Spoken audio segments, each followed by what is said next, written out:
जय भीम दोस्तों, आप सबको बाबा साहब भीमराव अम्बेडकर जी की जयंती की हार्दिक शुभकामनाएं। जैसा कि आप सब जानते हैं, आज बाबा साहब भीमराव अम्बेडकर जी की जयंती है और मैंने कल से आपसे एक बात कही थी कि हम बाबा साहब के बारे में कुछ बहुत महत्वपूर्ण जो चर्चा है वो आपके साथ करना चाहते हैं। आज उस चर्चा में मैं आपसे रिक्वेस्ट करूँगा कि आप सब लोग जुड़ जाइए, क्योंकि ये बहुत महत्वपूर्ण चर्चा है और इस चर्चा में आपको कुछ बहुत ही जो महत्वपूर्ण जो तथ्य हैं वो बताए जाएंगे जो बाबा साहब की मृत्यु से, बाबा साहब के परिनिर्वाण से जुड़े हुए हैं।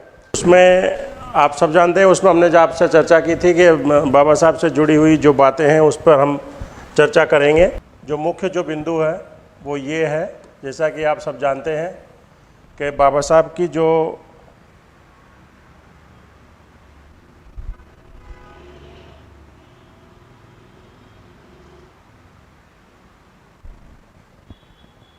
मृत्यु हुई थी वो बहुत संदिग्ध मृत्यु थी और उसमें कई सारे सवाल वो खड़े करके गई हैं।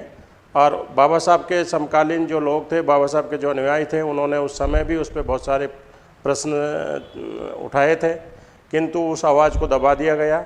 और आप ये भी जानते हैं कि उसमें जो है उस समय के जो सारा जो मीडिया था, उस समय की जो राजनीतिक जो मंशा थी, राजनीतिक जो लोग थे, उन्होंने उस सब के ऊपर एक तरीके से पर्दा डालने का काम किया। तो आज इस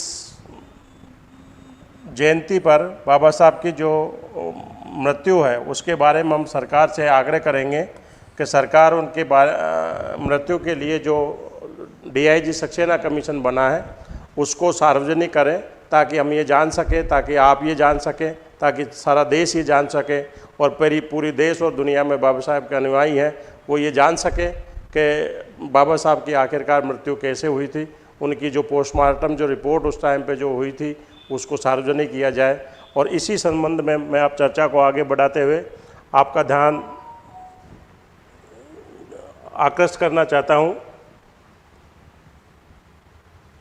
आप देखेंगे कि जब आज का जो दौर है, ये दौर सामाजिक न्याय के क्षेत्र में एक बहुत महत्वपूर्ण दौर है।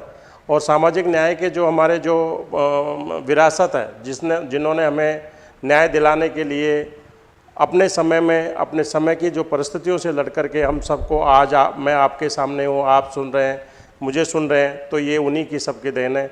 नहीं तो शायद आपकी हमारी जो जगह है वो या तो कहीं जंगलों में होती या कहीं झोपड़ियों में होती। पर उस सब से निकल कर आप जब जानते हैं कि ये जो दौर है, ये दौर महात्मा कबीर से लेकर के, महात्मा रविदास से लेकर के, और फिर बाद में ये दौर जो आया वो अब उसका नेतृत्व जो किया, जो सामाजिक न्याय की जो संरचना है उसको पुख्ता करने का जो काम किया वो महात्मा ज्योतिबा फूले जी ने किया, बिरसा मुंडा ने किया। उसके बाद उस कमान को पेरियार जी ने संभाला, पेरियार जी के बाद इस कमान को बाबा साहब अम्बेडकर ने संभाला। और उस लंबी परंपरा में आप सब जानते हैं कि बाबा साहब अम्बेडकर ने अपने परिवार को भूलकर, अपने निजी स्वार्थों को भूलकर हम सब के लिए, आज की जो पीढ़ी है उस सब के लिए, जो दलित दमित पिछड़ा जो वर्ग है, महिलाएं हैं, उन सब के लिए अपने सारे सुख चैन को पीछे छोड़ दिया और वो लड़ाई लड़ते रहे। मैं आपके सामने कुछ तथ्य रखना चाहता हूं, जैसा मैं आपसे अभी कह रहा था। मैं आपके सबसे पहले कहना चाहता हूं कि बाबा साहब अम्बेडकर के बारे में जब हम बात करते हैं,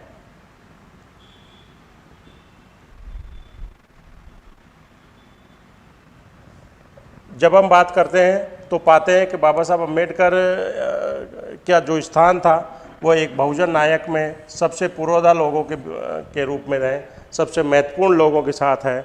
और उस पंक्ति में खड़े होने वाले जो लोग हैं वो मैंने आपको अभी एक श्रृंखला के रूप में गिनाया। महात्मा कबीर से लेकर के रविदास जी, पेरियार जी, ज्योतिबा फूले जी, सावित्रीबाई फूले जी, फातिमा शेख जी, ये सब हैं। और आज इन सब को जानने वाले जो लोग हैं और उनको जो मानने वाले जो लोग हैं उनकी तादाद बढ़ रही है। मतलब मैं आपसे सीधे रूप में ये कहना चाहता हूँ कि बाबा साहब को मानने वाले लोगों की, बाबा साहब को जानने वाले लोगों की एक स्वाभाविक रूप से उसकी संख्या बढ़ रही है, जिसमें आप हम सब हैं। और सामाजिक न्याय के जो पैरोकार हैं वो किसी जाति विशेष के नहीं हैं, वो उन सब जातियों में हैं जो कि जाति व्यवस्था को एक नासूर मानते हैं, जाति व्यवस्था को एक समाज के ऊपर एक बीमारी के रूप में देखते हैं, वो सब उसको मिटाने के लिए बाबा साहब के अनुयायी बने हुए हैं।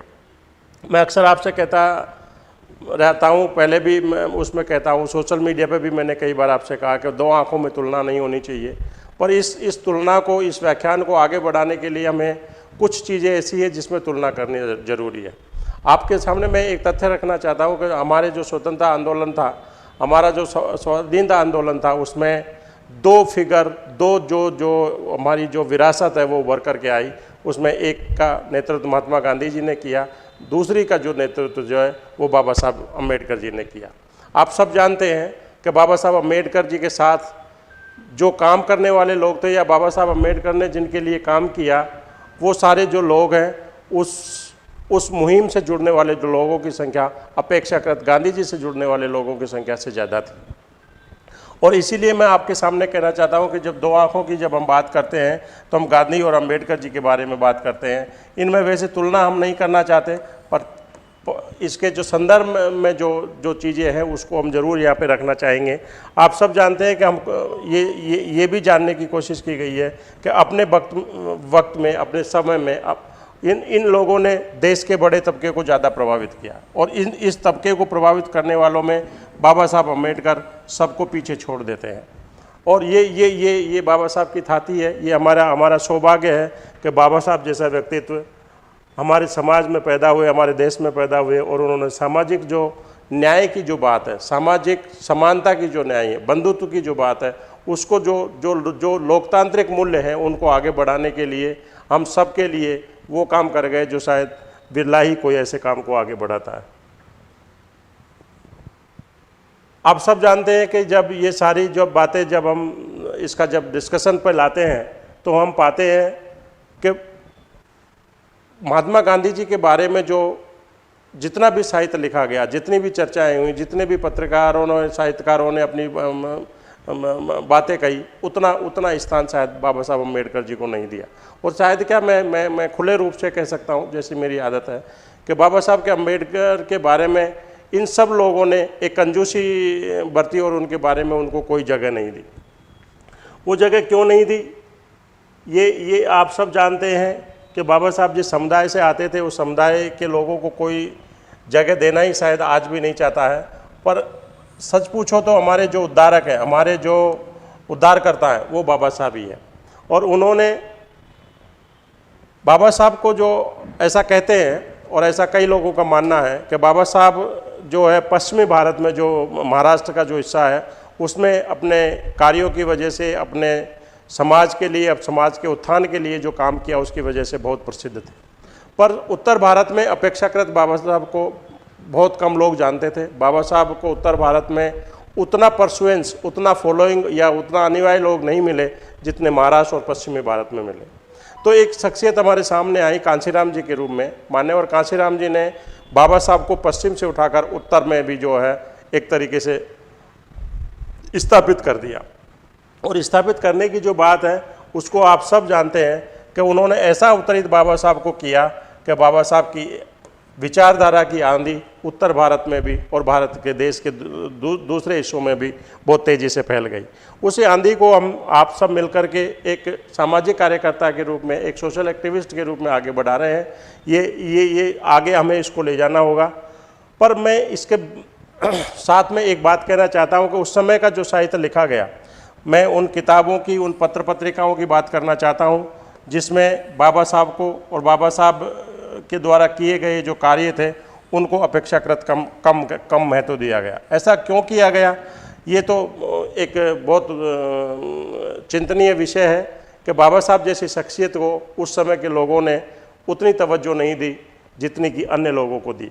और इसमें इसकी जो सबसे जो खास जो वजह थी, उसकी जो खास वजह थी वो ये थी, ये जो द्विज कलमकार थे, जो जाति व्यवस्था को मानने वाले जो लोग थे, उन्होंने बाबा साहब के जो कार्य हैं उनको ना तो समाज के नीचे तक जाने दिया और ना बाबा साहब को उसका श्रेय देने के लिए वो तैयार थे। ऐसी स्थिति में बाबा साहब का पीछे छूटना बाबा साहब के साथ एक तरीके से अन्याय था। और ये जो अपनी इनकी जो मानसिक जो स्थिति है उसके अनुरूप ये ऐसा सदियों से करते आ रहे हैं, आज भी कर रहे हैं। और अगर हम सब जागरूक नहीं हुए, हमने हमारी बारे में सोचना अगर आरंभ नहीं किया, तो शायद आगे भी इनकी एक पूरी की पूरी वो चली जाएगी।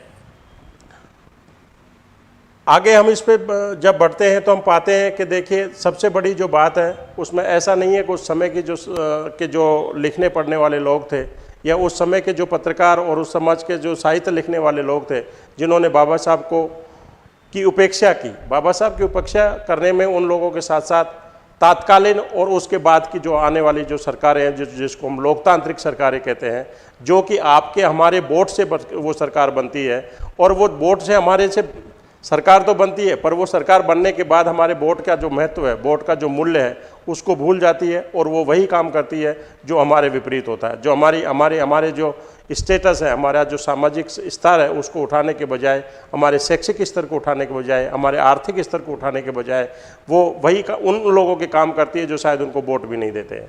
ऐसी स्थिति में आप देखेंगे तो हम पाते हैं कि ये सारा का सारा जो एक षड्यंत्र है वो क्यों चल रहा है, और इसको समझना होगा। इसको जब तक आम आदमी समझेगा नहीं, मैंने यहाँ एक टर्म यूज किया, इसको जो एक इनोसेंट जो कॉमन मैन है, जो भला जो आदमी है, वो जब तक इसको समझेगा नहीं, तब तक इसकी कलाइयाँ नहीं खुलेगी, तब तक इसके जो परत है वो नहीं खुलेंगी। उन परतों को खोलना जरूरी है। और जब हम पाते हैं तो हम देखते हैं कि जो बाबा साहब के साथ जो मैं जिस उपेक्षा की जो बात कर रहा था, वो उपेक्षा जो है, अगर हम लोकतांत्रिक सरकारों के पिछले 70 साल के इतिहास में देखें तो एक सरकार ऐसी आई जिसको हमने जनता दल की सरकार के रूप में देखा, जिसके अगुवा थे वो मान्यवर लालू प्रसाद यादव जी कह सकते हैं, वीपी सिंह जी कह सकते हैं।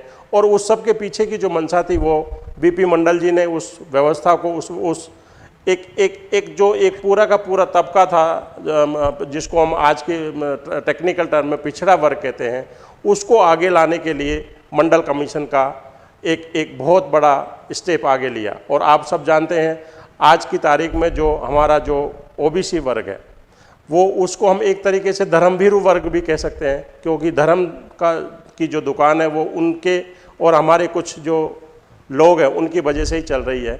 पर उस ओबीसी वर्ग में भी अब जो जागरूकता का जो एक सैलाब उमड़ने लगा है, और उसको अगर हम देखें तो हम पाते हैं कि जनता दल की सरकार ने जब मंडल कमीशन आया, मंडल कमीशन की जो सिफारिशें आई, तो ये जो मानसिकता के लोग थे जिन्होंने पहले बाबा साहब की उपेक्षा की और आज भी लगभग वैसा ही कर रहे हैं, इन्होंने मंडल के अगेंस्ट में एक कमंडल की धारणा लेकर के आई, और उन्होंने एक धर्म से जोड़ करके मंडल के विरोध में जो आंदोलन चलाया, वो सब आप सब ने देखा। पर मैं वो कभी उस पर बाद में अभी हम जिक्र करेंगे, अभी उस पर उतना वो बात करने का वो नहीं है। अभी हम बात जो करना चाहते हैं वो ये है कि अंबेडकर जी के बारे में ना तो किसी ने आज तक जानना चाहा और ना उसको लोगों ने बताने की कोशिश की।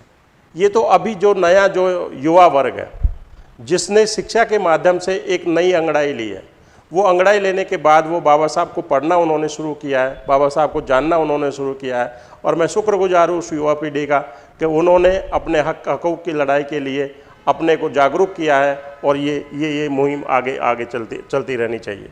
आप सब जानते हैं कि जो महानायक बाबा साहब अम्बेडकर हैं, इनके बारे में आज भी सरकारों ने चुप्पी साध रखी है। ये चुप्पी क्यों साध रखी है? क्योंकि आप सब जानते हैं, अगर मान लीजिए उनके किए हुए कार्यों को कोई आगे बढ़ाएगा तो उसका फ़ायदा आम आदमी को मिलेगा, आम जो लोग हैं उनको मिलेगा, महिलाओं को मिलेगा, जो धार्मिक रूप से अल्पसंख्यक लोग हैं उनको मिलेगा। पर इसीलिए लोग उनके काम को आगे नहीं बढ़ाना चाहते, और वो जो अम्बेडकर जी को लेकर सरकार का दोहरा रवैया इसीलिए हम सबके सामने है। और हमेशा ये आप देखेंगे कि ये हम सबके सामने समय समय पर आता भी रहा है, पर कुछ लोग इसको समझ पाते हैं, कुछ लोग इसको नहीं समझ पाते हैं। इस पे भी कभी हम बाद में जिक्र करेंगे। अभी हम मुख्य मुद्दे पर आते हैं। मैं आपसे कहना क्या चाहता हूँ? मैं आपसे ये कहना चाहता हूँ कि बाबा साहब की जब मृत्यु हुई, बाबा साहब का परिनिर्वाण हुआ, बाबा साहब का महापरिनिर्वाण जब हुआ, तो आप सब जानते हैं तब बाबा साहब दिल्ली में जो रिंग रोड, जो पुराना रिंग रोड है जिसको हम इनर रिंग रोड बोलते हैं, उस रिंग रोड में जो है दिल्ली की जो अभी जो नई जो विधानसभा है, विधानसभा के सामने 26 अलीपुर रोड है। 26 अलीपुर रोड में बाबा साहब रहते थे। उसी बंगले में जो अभी कुछ दो एक साल पहले सरकार ने वहाँ पे एक भव्य जो है स्मारक और उसका एक बिल्डिंग को जो है अपग्रेड कर दिया है, पर वहाँ पे बाबा साहब की जो गतिविधियाँ हैं वो किस रूप में देखती हैं, वो आप उसको कभी जाके देखेंगे तो शायद आपको पता लगेगा। मैं आपसे कहना क्या चाहता हूँ, मैं आपसे ये कहना चाहता हूँ कि जब बाबा साहब की मृत्यु हुई तो बाबा साहब को 2 गज ज़मीन हम दिल्ली में क्यों नहीं दे पाए। उस समय की जो सरकारें थी, उस समय के जो रहनुमा थे, उस समय के जो राजनीतिक लोग थे, उन्होंने बाबा साहब के जो देह थी उसको जो है दिल्ली में से दूर बम्बई में ले जा करके अंतिम संस्कार किया। ऐसा क्यों? ये आप अगर सोचेंगे तो इसमें जो सारी जो मैं जो बात कह रहा हूँ वो इसी मानसिकता के रूप में आप सबको सामने दिखाई पड़ेगी। आप देखेंगे कि ये जो पूरी की पूरी जो कहानी है इसको अच्छे से समझा जा सकता है और इसकी जो अहमियत है, क्योंकि बाबा साहब की जो अहमियत थी, बाबा साहब का जो खूबियाँ थी, उसको शायद सरकार और उस समय के जो लोग थे वो उस पर ध्यान नहीं देना चाहते थे। एक तरीके से मरने के बाद भी बाबा साहब अम्बेडकर जी की जो है उपेक्षा करना चाहते थे। और महापरिनिर्वाण के समय आप जब देखेंगे उस समय के जो प्रधानमंत्री जी थे पंडित जवाहरलाल नेहरू जी, जिनके बारे में कहा जाता है कि उनसे बड़ा साइंटिफिक टेम्पर का आदमी इस देश में शायद अभी तक नहीं हुआ है, और ये बात बहुत हद तक सही भी है।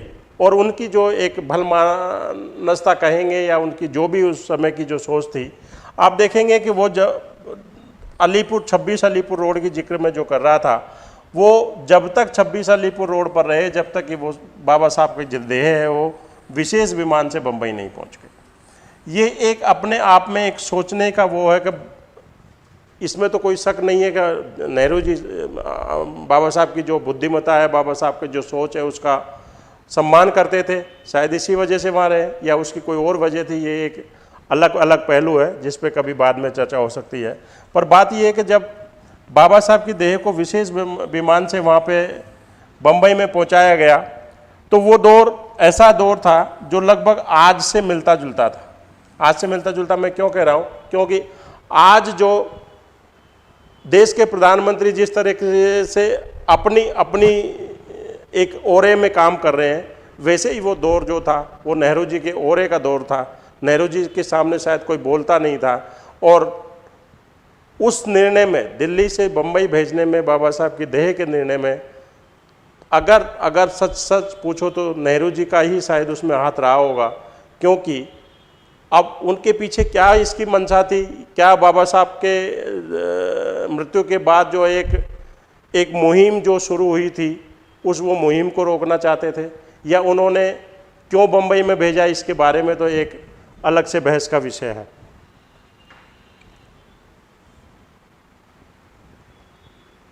आगे हम इस पे जब हम बात करते हैं तो पाते हैं कि भाई उस समय में जिन व्यक्ति ने, जिन बाबा साहब ने देश के पूरे देश का संविधान लिखा, और संविधान को लिखने वाले कोई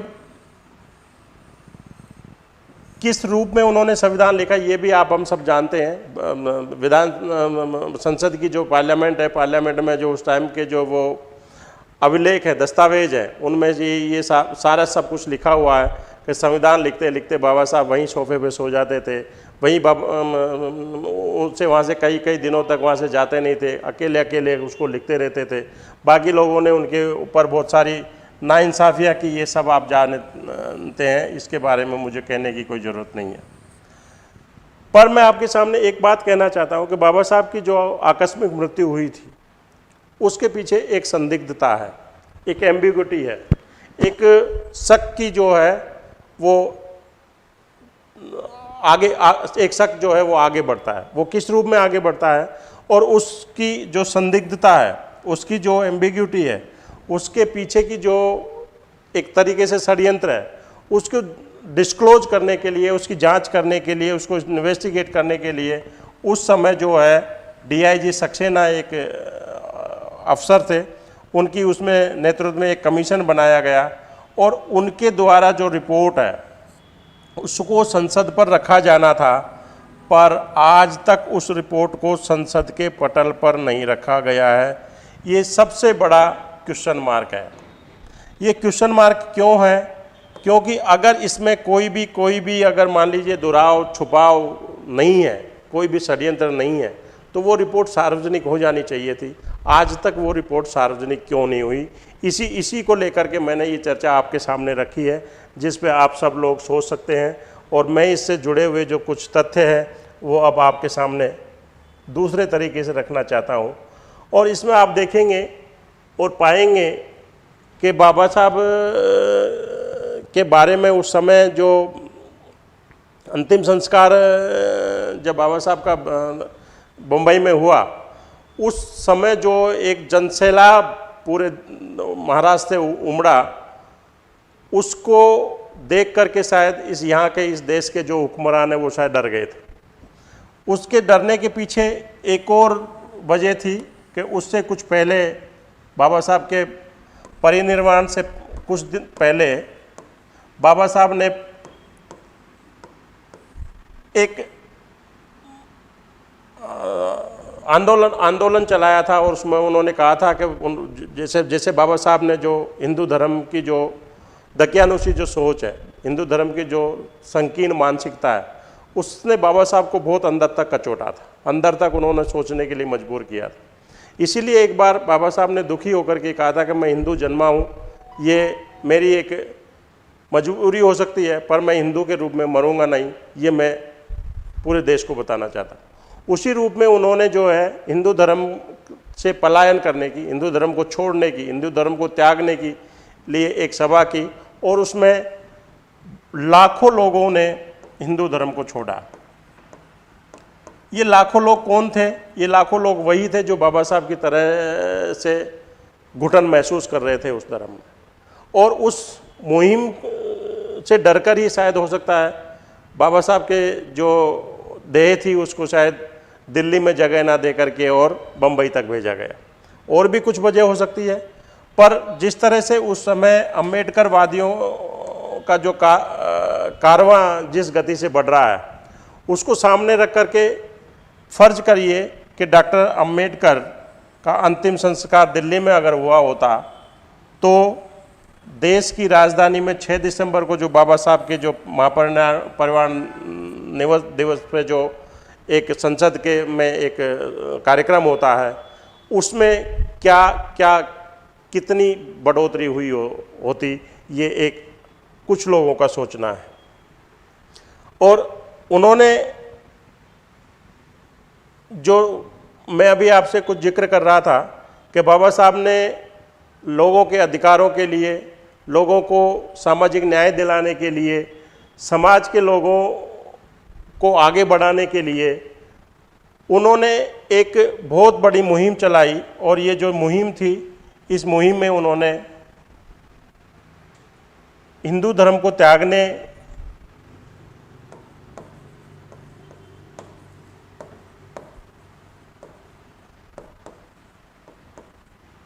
की लोगों से अपील की। और उस अपील के दौरान जो अपुष्ट जो खबरें हैं वो ये बताती है लगभग 6 लाख लोगों ने हिंदू से बौद्ध धर्म में परिवर्तन किया। जो सरकारी उस टाइम के जो आंकड़े हैं, जो अखबारों में जो उस टाइम में कुछ छोटी छोटी जो खबरें छपी, उसमें ये आंकड़ा लगभग 1.5 लाख लोगों का है। वैसे ये 6 लाख लोग हैं। तो ये जो 6 लाख या 1.5 लाख जो भी लोग हैं, इन लोगों के धर्म परिवर्तन के बाद पूरे देश में एक अलग तरह की आंधी बह रही थी। और लोगों को ये अंदेशा लग रहा था शायद हिंदू धर्म इस देश से शायद ख़त्म हो जाएगा, जैसे जैन धर्म और बौद्ध धर्म के साथ हुआ। पर ऐसा लगता है कि बाबा साहब के जो हत्या है, बाबा साहब की जो मृत्यु है, उसके पीछे शायद इसी से जुड़े हुए लोगों की साजिश थी। ये साजिश क्यों थी? क्योंकि बाबा साहब जहाँ 26 अलीपुर रोड में रहते थे, वहाँ से बाबा साहब के घर से आखिरी कॉल जो है, उस समय के जो नेता थे, उस समय के जो राजनीतिक जो शक्ति का एक स्तंभ थे, वो थे मावलंकर जी।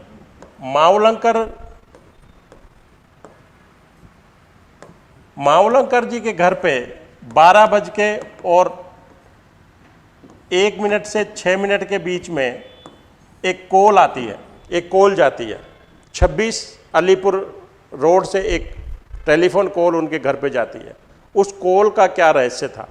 उस कॉल की जो संदिग्धता है वो बाबा साहब की मृत्यु से जुड़ी हुई संदिग्धता है, क्योंकि उस वही कॉल जो है बाबा साहब की मृत्यु से जुड़ी होने के कारण लोगों ने आज तक उसके बारे में, उसकी तह में जाने की कोशिश की। और मैं अगले अपना जो मेरा जो व्याख्यान होगा इससे जुड़ा हुआ, उसमें मेरे पास कुछ स्टेटमेंट्स हैं जो बाबा साहब की मृत्यु को लेकर के बाबा साहब के जो पास लोग जो आते थे लोग, बाबा साहब की जो टीम थी, उस टीम ने डीआईजी सक्सेना को कुछ लिखित स्टेटमेंट्स दिए हैं। वो स्टेटमेंट्स उस समय के कुछ छोटे छोटे अखबारों में, पत्रिकाओं में छपे थे। उनमें से एक स्टेटमेंट मेरे पास है। उस स्टेटमेंट को मैं अगले व्याख्यान में आप सब लोगों के सामने रखूंगा। पर इस बीच में आपके सामने एक और बात रखना चाहता हूँ कि इसी संदर्भ में, इसी को लेकर के 2012 में एक आरटीआई डाली गई और आरटीआई में पूछा गया कि बाबा साहब की जो मृत्यु है उसका कारण क्या है। आप आश्चर्य करेंगे, आपको क्या महसूस होगा ये तो मैं नहीं कह सकता, पर मुझे जो महसूस उस आरटीआई के उत्तर के बाद से हो रहा है वो ये लग रहा है कि ये जो बाबा साहब की जो मृत्यु की जो संदिग्धता है वो वाकई में उसके पीछे कोई न कोई बहुत सॉलिड कारण है। वो आरटीआई में पूछे गए 6-7 जो सवाल हैं, उनका सवालों का जवाब आज भी सरकार देने के लिए तैयार नहीं है। और उसमें कुछ सवाल तो ऐसे हैं जो बेसिक हैं, उसके बारे में भी सरकार जो है, आरटीआई जो करता है, उनको उन्होंने उसका जवाब नहीं दिया है। उसी के बारे में मैं आपसे कुछ जिक्र करना चाहता हूँ और उसी से जुड़ी हुई कुछ बातें आपके सामने रखना चाहता हूँ। देखिए उस आरटीआई में क्या हुआ। पहले तो हम बात करें कि वो आरटीआई किसने लगाई। वो आरटीआई एक सामाजिक कार्यकर्ता RH बंसल ने लगाई। वो आरटीआई कहाँ लगाई? राष्ट्रपति सचिवालय में लगाई। वो आरटीआई कहाँ लगाई? गृह मंत्रालय में लगाई। वो आरटीआई कहाँ लगाई? पीएमओ में लगाई। पर तीनों ही जगह से 1, 2, 3 तीनों ही जगह से उस आरटीआई का जवाब नहीं मिला। ऐसा उस आरटीआई में क्या था जो बाबा साहब की मृत्यु से जुड़ी हुई आरटीआई जो है, जिसको सारा देश, सारी दुनिया जानना चाहती है, उसमें एक बेसिक सवाल पूछा गया था कि बाबा साहब की मौत कैसे हुई, कब हुई और कहाँ हुई। ये जो बेसिक जो सवाल है उनका कोई जवाब देना नहीं चाहता इस देश में। आज भी उस मानसिकता को आप देखिए। उस आरटीआई में पूछा था कि क्या मृत्यु के उपरांत बाबा साहब की देह का पोस्टमार्टम कराया गया था, और अगर पोस्टमार्टम कराया गया था तो उस स्थिति में उनके परिवार का कौन सदस्य वहाँ पे मौजूद था। आप सब जानते हैं आज भी लॉ है, वो लॉ तब का ही है कि किसी के परिवार से किसी का पोस्टमार्टम होता है तो उसके परिवार का एक सदस्य वहाँ पे जरूर होता है, उसके सामने ही उसका पोस्टमार्टम किया जाता है। तो ऐसा क्या बाबा साहब की देह का जो पोस्टमार्टम हुआ उस समय बाबा साहब से जुड़ा हुआ कोई आदमी उस समय वहाँ पे था? इसका सरकार जवाब नहीं देना चाहती। उसमें पूछा गया कि संविधान निर्माता की मृत्यु प्राकृतिक थी या हत्या थी, जिसके बारे में मैं आपके सामने ये सारी की सारी बात लेकर के आया हूँ। उसमें पूछा था कि उनकी मौत किस तारीख को हुई। ये सब जानते हैं कि बाबा साहब की मृत्यु 6 दिसंबर को बताई गई, पर बाबा साहब की जो देह थी वो उस समय के लोग, और जो मैंने जो कुछ मुझे पढ़ने को मिला है, जो मैंने रिसर्च किया है, उसमें ये मिला है कि बाबा साहब की जो देह थी वो नीली पड़ चुकी थी। ये नीली देह पड़ने का क्या राज है आपको मैं बता दूं। तकनीकी रूप से जब किसी की मृत्यु होती है या मृतदेह है, वो ज़्यादा समय तक अगर रखी रहती है तो वो जो ब्लड जम करके उसका जो कलर है वो नीला, डार्क नीला जैसा हो जाता है। इसीलिए ये जो आरटीआई में जो पूछा गया है उसमें इसलिए पूछा गया है कि भाई उनकी तारीख, मृत्यु की तारीख क्या थी, क्योंकि वो एक शक पैदा करती है। और उनकी जांच के लिए जो रिपोर्ट तैयार हुई है, जिसको डीआईजी सक्सेना ने किया है, किसने किया है? डीआईजी सक्सेना ने किया है। ये डीआईजी सक्सेना की जो रिपोर्ट है, ये रिपोर्ट आज तक क्यों नहीं सार्वजनिक की है? ये आप सबको सोचना चाहिए और इस पे अगर आप कर सकते हैं तो आपको सोशल मीडिया के माध्यम से अपनी आवाज़ को आगे बढ़ाना चाहिए, ताकि ये जो है बाबा साहब के साथ न्याय हो सके। मैं जिस आरटीआई की बात कर रहा था, ये जो आरटीआई है, ये आरटीआई राष्ट्रपति सचिवालय ने इसका जवाब नहीं दिया, गृह मंत्रालय ने इसका जवाब नहीं दिया। गृह मंत्रालय ने आवेदक को सूचना की कि डॉक्टर अंबेडकर की मृत्यु से संबंधित पहलुओं के बारे में मांगी गई जानकारियां मंत्रालय के किसी भी विभाग, प्रभाग या इकाई में उपलब्ध नहीं है। क्या बाबा साहब की मृत्यु हुई नहीं है? क्या बाबा साहब आज भी जिंदा है? हमारे दिलों में जरूर जिंदा है, पर उनकी मृतदेह तो ये सरकार के पास ये एक जो बेसिक जो इन्फॉर्मेशन है वो उपलब्ध नहीं है। ये आप देखिए, इस देश में लोकतंत्र की कहानी है। क्या है? लोकतंत्र की कहानी है। इस लोकतंत्र की कहानी के किरदार आप हम सब हैं, क्योंकि आप हम सब वोट देते हैं। किनको वोट देते हैं? जो बाबा साहब के बारे में एक छोटी से छोटी सूचना आप हमको नहीं देना चाहते। आगे देखिए इसमें क्या हुआ कि मौत कैसे हुई, किस बीमारी की वजह से हुई। आप सब जानते हैं कि बाबा साहब को जो है शुगर की बीमारी थी, और बाबा साहब को शुगर की बीमारी आप हमको जो सुविधा संपन्न बनाने का जो बीड़ा उन्होंने उठाया, और उस बीड़ा उठाने के बाद उसको अंजाम तक पहुंचाया, उसकी वजह से बाबा साहब को शुगर हो गया था। पर शायद आज भी हम लोग उनके उस योगदान को भूल रहे हैं। उनकी हत्या की साजिश की गई थी, ये उसमें आरटीआई में सवाल पूछा है। इसके बारे में भी सरकार ने कोई जवाब नहीं दिया। आप बताइए, ये जो मौलिक जो प्रश्न है, जो छोटे छोटे जो प्रश्न है, वो आज भी 1956 से लेकर के आज तक कोई बताना नहीं चाहता है। ये इस देश के लोकतंत्र की कहानी है।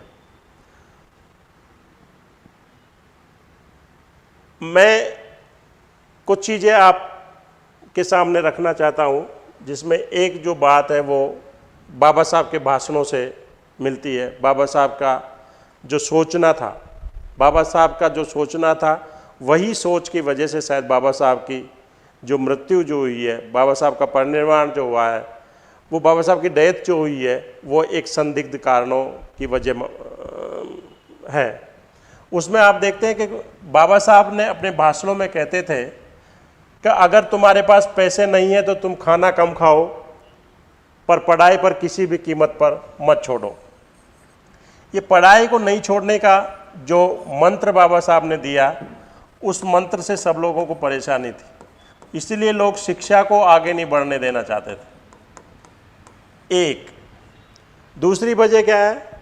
जब तक तुम शिक्षित नहीं होते हो, तुम प्रगति नहीं कर सकते हो। हिंदू धर्म, दूसरी जो वजह, जो मुख्य वजह है, वो ये है, हिंदू धर्म ने दलितों को अज्ञानता के अंधेरे में धकेल रखा है। जिससे कौन बचा सकती है? शिक्षा बचा सकती है। शिक्षा को बाबा साहब ने क्या कहा? शेरनी का दूध। क्या कहा? शेरनी का दूध। ये शेरनी का दूध क्यों है? क्योंकि जितना जो पढ़ेगा वो उतना ही दहाड़ेगा। ये बाबा साहब का कहना था।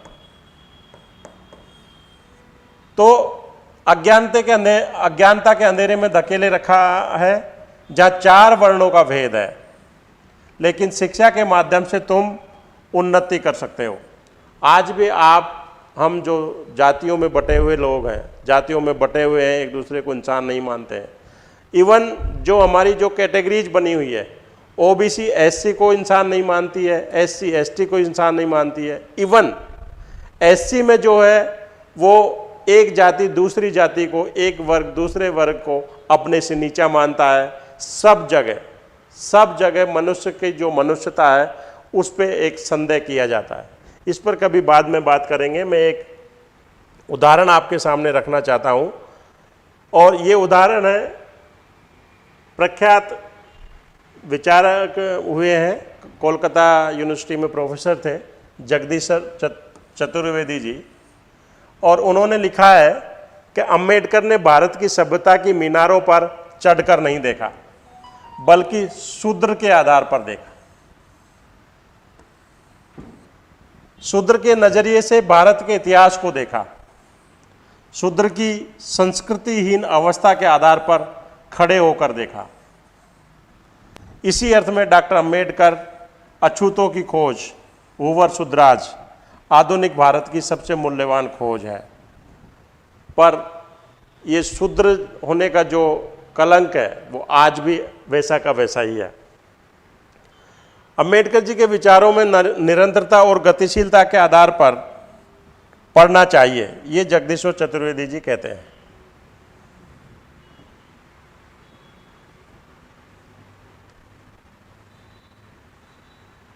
आगे क्या,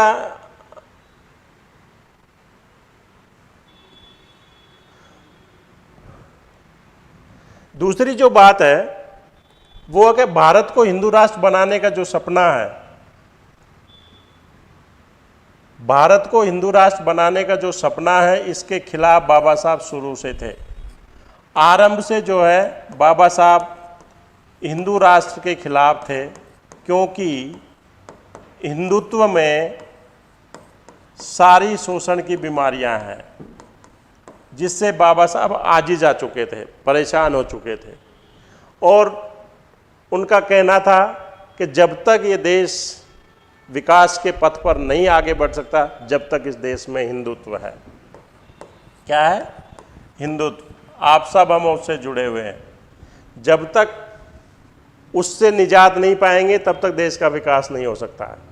क्योंकि आप जानते हैं उसको बढ़ाने के लिए एक जो मानसिकता काम कर रही है, वो हम सबको बांटने के लिए नए नए कानूनों की बात करती है, मंदिर मस्जिद की बात करती है, पर हमारा जो वास्तविक जो मनुष्यता है उससे वो जो है वो कोसों दूर है, मनुष्यता से कोसों दूर है।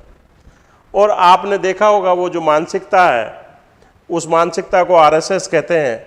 वो हमारी जो सामाजिक जो हक है, आरक्षण, उसको उन्होंने ख़त्म कर दिया है। पुनर्विचार तो वो काफ़ी दिनों से कर रहे हैं। हिंदू की जो संस्कृति है पूरे भारत के लिए जीवन संहिता बनाना संघ ने घोषित कर दिया है, जिसके खिलाफ बाबा साहब आरंभ से थे। महिलाओं के लिए ड्रेस कोड की जब बात करते हैं, लव जिहाद की बात करते हैं, ये सब सारे के सारे शिगुफे उनके द्वारा चलाए जा रहे हैं। पर आप जब जानते हैं कि बाबा साहब के महापरिनिर्वाण दिवस 6 दिसंबर और जयंती पर 14 अप्रैल की याद जब हम करते हैं, तो अपनी जिम्मेदारी निभा लेते हैं कि हमने बाबा साहब को पुष्पांजलि अर्पित कर दी, बाबा साहब के ऊपर हमने एहसान कर दिया। ये बहुत दुखद है, लेकिन अब वक्त आ गया है, अब समय आ गया है आपके जागने का। क्या करने का? जागने का। और जागना कैसे है? बाबा साहब के सम्मान के लिए जागना है। बाबा साहब आपको इतना सब कुछ दे के गए, अब आप थोड़ा सा बाबा साहब के लिए जाग जाइए। और जागकर कोई उनके ऊपर कोई ऐसा नहीं है कि आपको अपनी धन दौलत देनी है, आपको धन दौलत नहीं देनी है। बाबा साहब हर हालत में हिंदू राष्ट्र बनने से रोकना चाहते थे। इसके लिए आपको कमर कसनी होगी।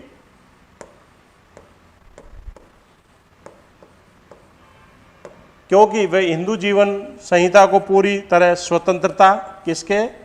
स्वतंत्रता के, समता के, बंधुत्व का विरोधी मानते थे, और आप उसमें घुसे हुए हैं। उनके द्वारा हिंदू राष्ट्र के विरोध का कारण केवल हिंदुओं या मुसलमानों के प्रति नफरत तक सीमित नहीं था। इसको आप लोगों को समझना होगा। और क्या करना होगा? सच में जो वास्तविक जो बातें हैं वो ये है, सच तो ये है कि हिंदू राष्ट्र को मुसलमानों की तुलना में हिंदुओं के लिए ज़्यादा खतरनाक मानते थे बाबा साहब, कि इस देश में मुसलमानों जो है वो दलितों, आदिवासियों, पिछड़ों के विरुद्ध नहीं है, पर जो हिंदू है, हिंदू में जो तीन जो ऊपर की जो जमात है वो आपके खिलाफ है। वे हिंदू राष्ट्र को दलितों, आदिवासियों, पिछड़ों और महिलाओं के खिलाफ मानते थे। उन्होंने साफ कहा था, जाति व्यवस्था को बनाए रखने के लिए अनिवार्य शर्त है महिलाओं को अंतरजातीय विवाह करने से रोका जाए। ये यहाँ इनकी जो मानसिकता है, और इसी से वो करने के लिए बाबा साहब ने हिंदू कोड बिल संसद में पेश किया, और हिंदू कोड बिल को उन मावलंकर जैसे मानसिकता के लोगों ने संसद में पास नहीं होने दिया।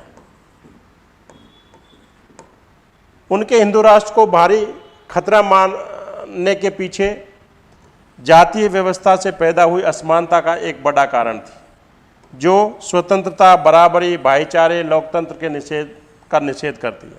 ये बाबा साहब का कहना था। परिणाम क्या हुआ? बाबा साहब ने लोगों को जागरूक करने के लिए उस समय अखबार निकाले। एक मूकनायक अखबार निकाला, एक बहिष्कृत भारत निकाला, एक जनता निकाला, पर इनके प्रकाशनों को जो है बाबा साहब आर्थिक तंगी के कारण, जो कि आज भी हमारे जो सामाजिक कार्यकर्ता हैं उनको अपनी कार्य योजनाओं को चलाने के लिए इसी तरह का सामना करना पड़ रहा है। बाबा साहब को ये अखबार बंद करने पड़े, और 1949 में संविधान सभा में अपने अंतिम भाषण में बाबा साहब ने भक्ति वंदना के खिलाफ, नायक वंदना निश्चित तौर पर बर्बादी का रास्ता है, जो कि आज भी चल रहा है, और ये रास्ता जो है तानाशाही की ओर ले जाता है, जो इस देश के लिए एक और नासूर बनने वाला है।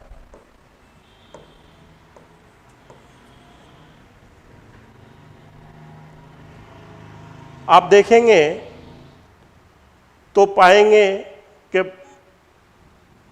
बाबा साहब जो है वो हमेशा नायक वंदना के खिलाफ थे।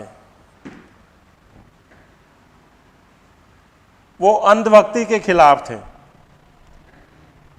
और दुखी मन से पुणे के एक भाषण में बाबा साहब ने भारतीय पत्रकारिता को भी व्यवसाय, जो आज जो गोदी मीडिया है, ऐसा ही गोदी मीडिया ये शुरू से ही रहा है।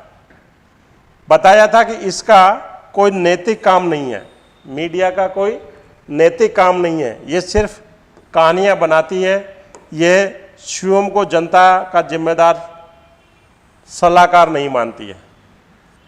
ये बाबा साहब ने उस समय के पत्रकारिता के बारे में कहा था, और बाबा साहब चाहकर भी मूकनायक और बहिष्कृत भारत जैसे अखबारों को आगे नहीं बढ़ा पाए, जो कि उस समय भी जनता की आवाज़ थे।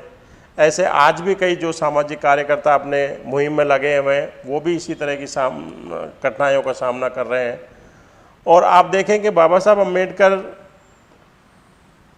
इस देश के विकास में सबसे जो मुश्किल चीज़ जो मानते हैं, सबसे बड़ी जो बीमारी मानते हैं, वो इन दो को मानते हैं, ब्राह्मणवाद और मनुवाद। ये जब तक इस देश में है तब तक इस देश का विकास नहीं हो सकता है। और ये जो दोनों की दोनों जो वाद है, ये बहुजनों की जो स्वार्थपरकता से जुड़ी हुई जो चीज़ें हैं उस पर हावी हो जाती है। आज भी हम जितना मंदिरों में दान देते हैं, उतना शायद शिक्षा के लिए दान दे तो देश का विकास अलग तरीके से हो सकता है। ये जो सारी जो चीज़ें थी, इन चीज़ों की वजह से वो जो मानसिकता है, उस मानसिकता के मन में बाबा साहब के प्रति बहुत गुस्सा भरा हुआ था, और वो जो है उसकी कीमत शायद बाबा साहब ने चुकाई। और उस कीमत को चुकाने में जो हम जो आज डिस्कस कर रहे हैं, उस समय के अखबारों में जो कुछ खबरें जो छपी वो बताती है कि डीआईजी सक्सेना की रिपोर्ट के अनुसार अम्बेडकर की मृत्यु की आधी रात को एक फ़ोन कॉल मावलंकर के पास गया था। किसके पास गया था? मावलंकर के पास, जो मैंने आपको शुरू में बताया। वो कॉल वहाँ पे गया था तो क्या हुआ,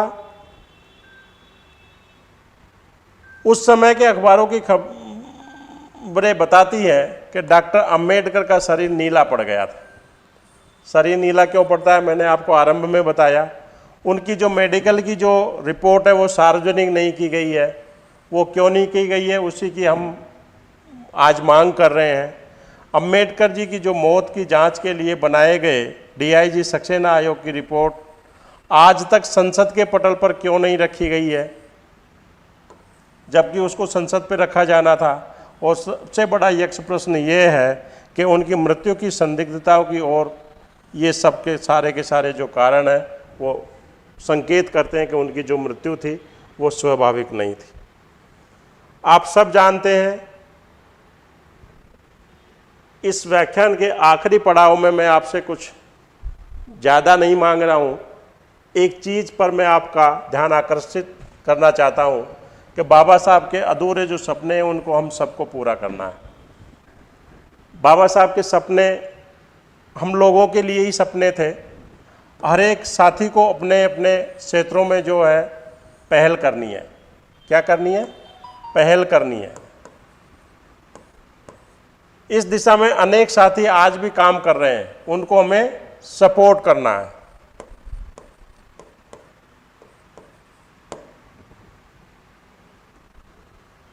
वो अपनी जान को दांव पर लगा करके आपके लिए लड़ रहे हैं, जो काबिल तारीफ है। अनेक साथीगण लोगों के सामने बाबा साहब के पीछे छूटे सवाल आगे ला रहे हैं। वे लोग प्रलंकारी घटनाओं के गवाह हैं, क्योंकि यही तो काम हमारा है। बाबा साहब जो हमारे लिए एक मुहिम चला के गए, उसके लिए कई लोग जो है काम कर रहे हैं। उनको आपको उनके साथ खड़े होना है, उनको सपोर्ट करना है। आपसे आग्रह है, क्या आग्रह है कि जितना बन पड़े आप तन मन धन से सहयोग करें, बाबा साहब के सपनों को आगे बढ़ाएं। अब हम एक मांग करते हैं कि बाबा साहब की जो संदिग्ध जो मृत्यु है उसकी जांच के लिए गठित डीआईजी सक्सेना की जो रिपोर्ट है उसको सार्वजनिक किया जाए, ताकि देश ये जान सके कि बाबा साहब की मृत्यु क्यों हुई थी। और इस व्याख्यान के माध्यम से मैं आप सबसे ये अपील करना चाहता हूँ कि आप अपने सोशल मीडिया से आप लिख करके अपने तहसीलदार को, अपने कलेक्टर को, अपने जो लोकल जो प्रशासन है उसको एक ज्ञापन दीजिए, और वो ज्ञापन की इतनी सारी प्रतियां राष्ट्रपति भवन और पीएमओ में भिजवा दीजिए कि वो मजबूर हो जाए बाबा साहब की जो रिपोर्ट है उसको सार्वजनिक करने के लिए। इस व्याख्यान का आज का जो उद्देश्य था वो यही था कि मुझे उम्मीद है कि आप अपने आप को निराश नहीं करेंगे और बाबा साहब की जो मृत्यु से जुड़ी हुई जो संदिग्ध जो घटनाएं हैं उनको उजागर करवाने में सहयोग करेंगे, ताकि बाबा साहब को न्याय मिल सके। आप हम ये जान सकें कि बाबा साहब की मृत्यु क्यों हुई, कैसे हुई, उसके पीछे क्या कोई षड्यंत्र था या वो प्राकृतिक रूप से मृत्यु हुई थी। मैं यही आप सबके सामने रखना चाहता था।